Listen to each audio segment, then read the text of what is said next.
It's just the majesty of these trees and knowing how old they are. It's just a beautiful, quiet place.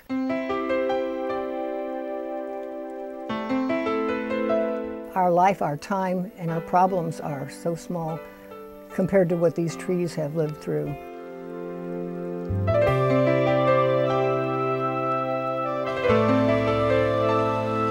In spite of the size of the redwood trees, their worst enemy is man, and they are very fragile, especially because their root system is so close to the surface. It's 4 to 6 feet underground, and walking on the ground hardens the ground, and it can't absorb the moisture, and it kills the trees.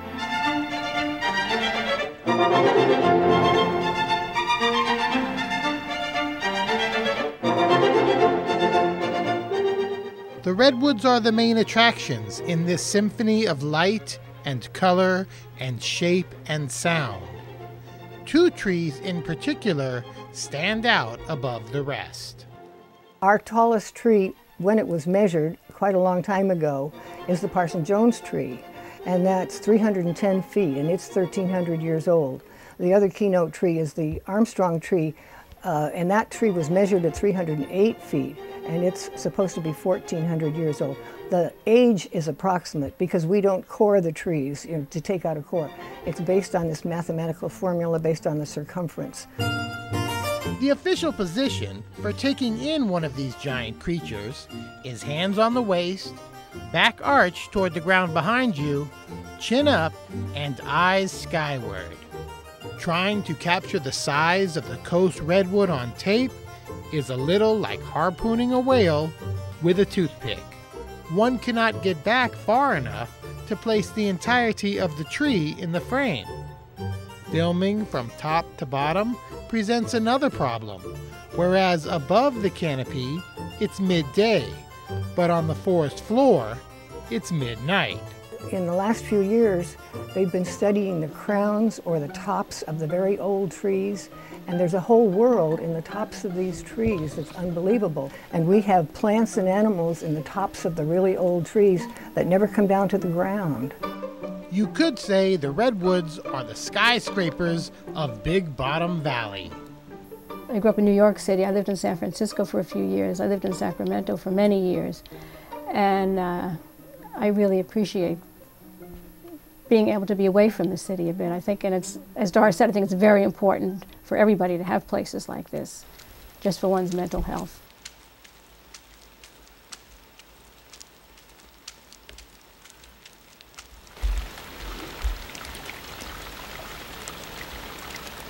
The tiny and the delicate have an equally important role in this emerald forest menagerie.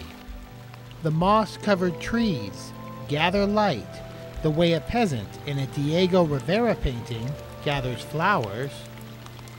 Pine needles and branches cling to raindrops like a mother holding a baby.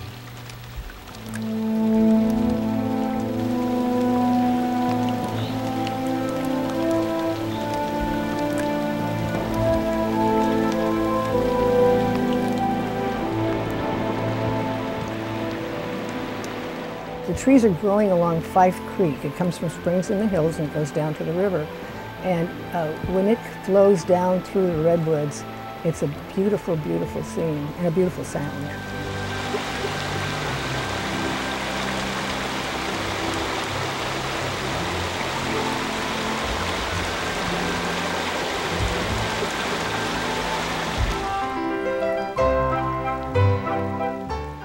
To kick back, relax, and snack, there is a large picnic area with plenty of tables, benches, and barbecue grills.